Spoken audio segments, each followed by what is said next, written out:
In today's video, I'm going to teach you how to upload Invoice in Zoho Books. By the end, you'll know exactly how to bring your existing invoices into Zoho Books quickly and accurately without recreating them one by one. Start by opening Zoho Books in your browser and signing in with your authorized credentials.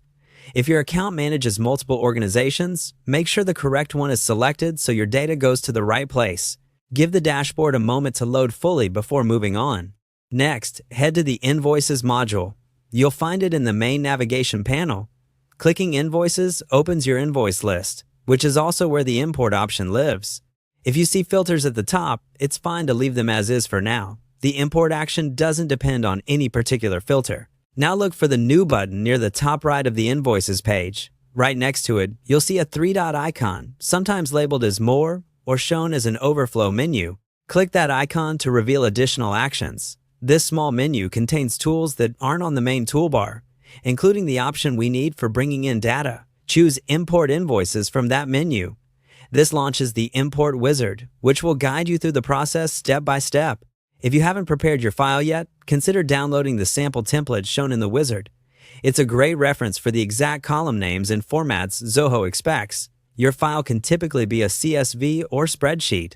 Use one row per line item and include essential details like the customer display name, invoice number, invoice date, due date, currency, item name or description, quantity, rate, discount, and tax information. Keep your date format consistent and make sure customer and item names match what already exists in Zoho Books to avoid mismatches. Upload your file, then map each column from your file to the corresponding Zoho field. Pay special attention to line item fields and taxes. For duplicates, it's usually best to match on invoice number and choose whether to skip or update existing records based on your workflow.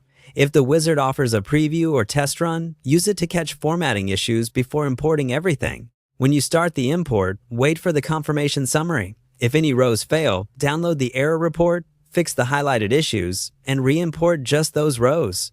Finally, return to the invoices list, refresh if needed, and spot check a few imported invoices to confirm totals, taxes, and dates look correct. That's it. You've successfully uploaded invoices into Zoho Books.